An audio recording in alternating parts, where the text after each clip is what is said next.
Hello everyone, आप सभी का स्वागत है आपके अपने चैनल टैट वॉरियर्स में। फ्रेंड्स, कैसे हो आप सभी?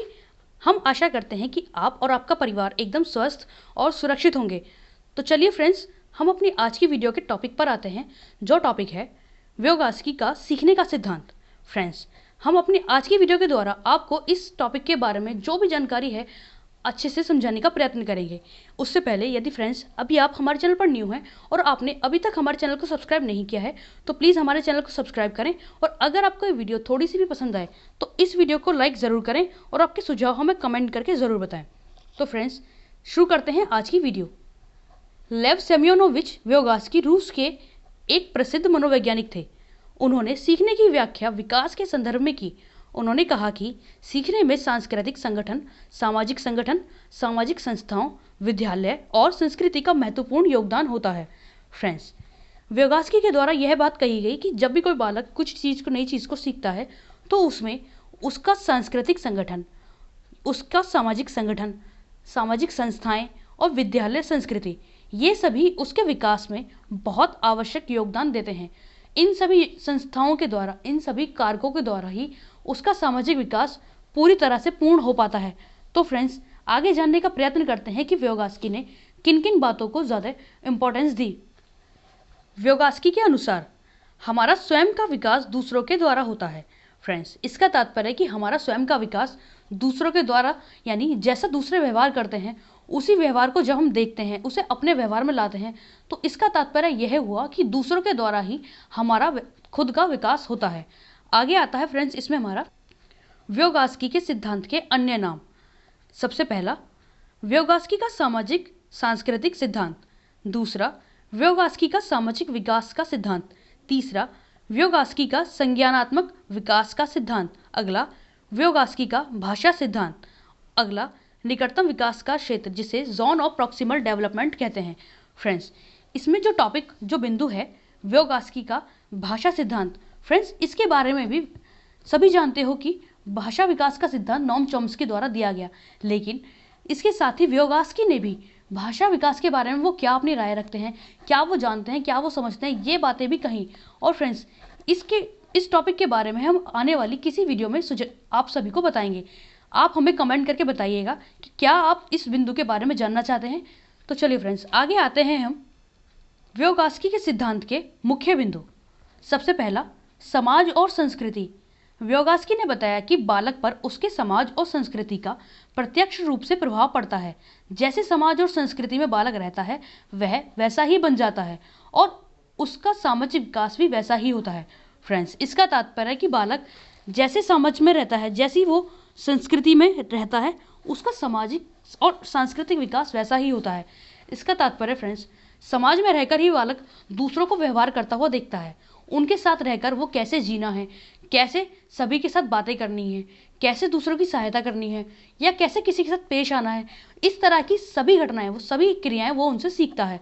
साथ ही वो दूसरों के किए गए व्यवहार को अपने व्यवहार में लाने की कोशिश करता है। अगर उसके चारों ओर फ्रेंड्स, यदि किसी बालक के चारों ओर एक समाज है जो बहुत अच्छा है, जो सभी की हेल्प करता है, हर किसी के सुख दुख में साथ देता है, हमेशा एक आदर्श नागरिक, देश का एक आदर्श नागरिक बनता है, तो फ्रेंड्स उस समाज के सभी व्यक्ति वैसे ही होंगे। लेकिन उसके विपरीत यदि कोई ऐसा समाज है जिसको किसी से कोई मतलब नहीं, ना तो किसी की हेल्प करना, ना कभी किसी के सुख दुख में काम आना, तो एक ऐसा समाज हर किसी व्यक्ति को अपने जैसा ही दूषित कर देगा। इसी प्रकार फ्रेंड्स, संस्कृति से तात्पर्य है कि फ्रेंड्स हमारा देश एक विशाल संस्कृति वाला देश है, जहाँ कभी कहीं कोई संस्कृति, विभिन्न प्रकार की कई संस्कृति हैं, जिसमें एक क्षेत्र की कोई संस्कृति होती है और दूसरे क्षेत्र की कोई दूसरी। तो इन्हीं संस्कृति के आधार पर वहाँ उस क्षेत्र के जो लोग हैं वो अपने सारी रीति रस्में, सारे रिवाज उन्हीं संस्कृतियों के आधार पर करते हैं, जो दूसरे क्षेत्र की संस्कृति से बिल्कुल अलग या थोड़े बहुत अलग हो सकते हैं। इसी प्रकार फ्रेंड्स, इसमें आगे आता है हमारा सामाजिक अंतःक्रिया। व्योगास्की के अनुसार बालक अंतःक्रिया के फलस्वरूप ही बालक में स्वतः प्रेरणा शुरू होती है, जो उसे सीखने में सहायता करती है। इसका तात्पर्य फ्रेंड्स, जब बालक दूसरों के संपर्क में आता है, वह अपने समाज के संपर्क में आता है, तो वो वहाँ लोगों को बातें करते देखता है, स्वयं बातें करता है उनसे, उनकी बातों के अनुसार, या वो ये देखता है कि वो कैसे दूसरों के साथ सहायता करते हैं या कैसे मिलते जुलते हैं। वो सभी जो भी कुछ सामाजिक प्रक्रियाएं हैं उन सभी बातों को जानता है, सीखता है और स्वयं में उन्हें ढालने का प्रयत्न करता है। तो फ्रेंड्स, इसी प्रकार बालक अंतःक्रिया के फलस्वरूप अपना सामाजिक विकास करता है। आगे आता है इसमें फ्रेंड्स हमारा व्योगास्की के अनुसार सामाजिक विकास एक अधिक ज्ञान वाले और कम ज्ञान वाले की अंतःक्रिया का परिणाम है। इसका तात्पर्य फ्रेंड्स, जैसे मान लीजिए एक कक्षा में अध्यापक और छात्र दोनों ही होते हैं, लेकिन जो अध्यापक हैं उन्हें थोड़ा अधिक ज्ञान होता है छात्र के मुकाबले, जबकि छात्र को थोड़ा कम ज्ञान होता है फ्रेंड्स। तो इसी प्रकार अध्यापक के द्वारा उसके ज्ञान को छात्र तक पहुंचाना एक सामाजिक अंतःक्रिया का परिणाम है, जिसमें वो दोनों ही कुछ ना कुछ सीखते हैं। कुछ बातें ऐसी होती हैं जो शिक्षक अपने छात्र द्वारा सीखता है और कुछ बातें ऐसी होती हैं जो छात्र अपने शिक्षक द्वारा सीखता है। इसी प्रकार फ्रेंड्स, आगे आता है इसमें हमारा संज्ञानात्मक विकास।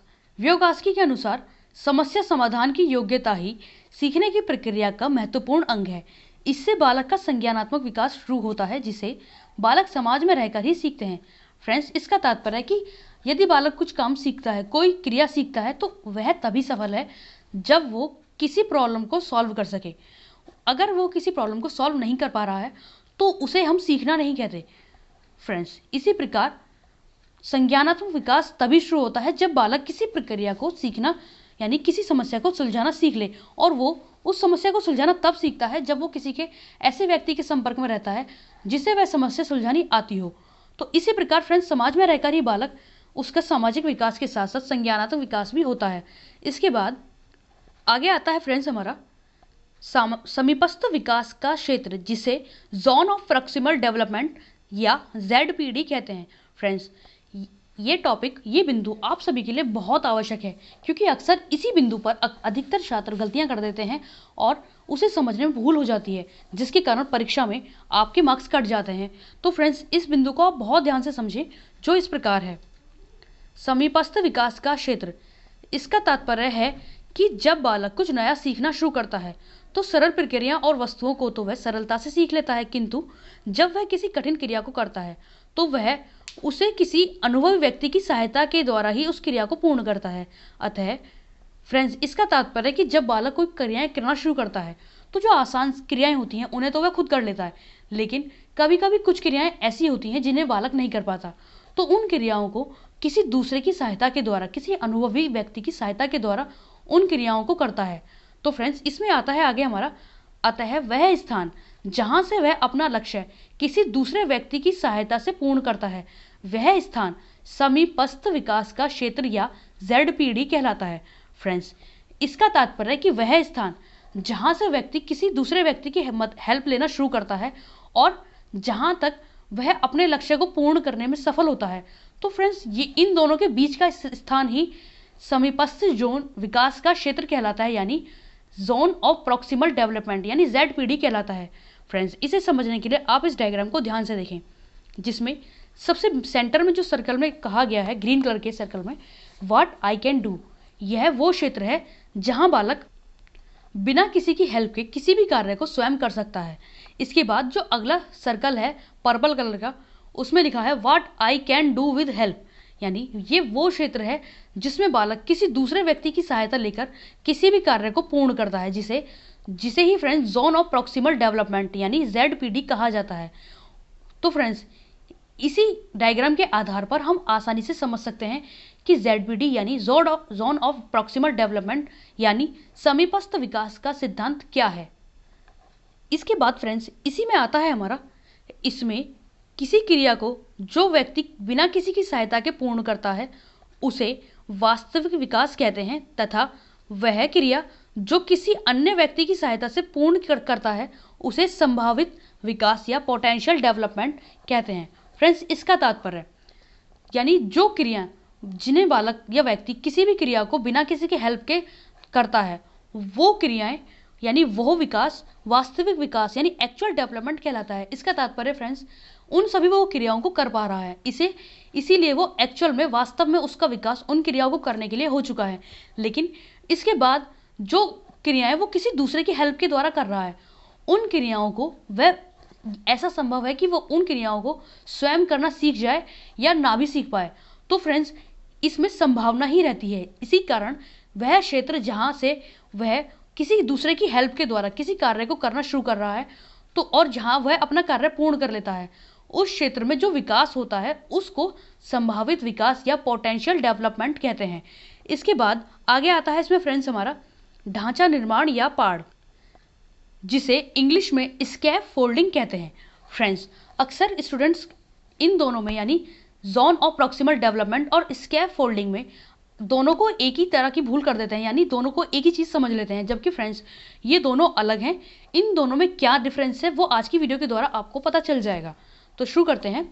जब बालक किसी कार्य को करता है तो कभी कभी ऐसी स्थिति आती है जब वह अपने कार्य को किसी और की सहायता के द्वारा पूरा करता है। अतः किसी के द्वारा दी गई वह सहायता जो अपने कार्य को पूरा करने के साथ दे वह ढांचा निर्माण या स्कैफोल्डिंग कहलाती है। फ्रेंड्स, इसका तात्पर्य कि जब बालक किसी कार्य को किसी दूसरे की सहायता से करता है तो उस बालक को किसी दूसरे की द्वारा जो सहायता दी जा रही है वो सहायता स्कैफोल्डिंग या ढांचा निर्माण या पाड़ कहलाती है। फ्रेंड्स, ये बात बहुत ध्यान रखने वाली है कि जो सहायता किसी दूसरे के द्वारा दी जा रही है वो ढांचा निर्माण या स्कैफोल्डिंग कहलाएगी, और वह स्थान जिस स्थान में वह सहायता दी जा रही है और हम अपने लक्ष्य को पूरा कर रहे हैं वह स्थान समीपस्थ विकास का क्षेत्र या जोन ऑफ प्रॉक्सिमल डेवलपमेंट कहलाता है।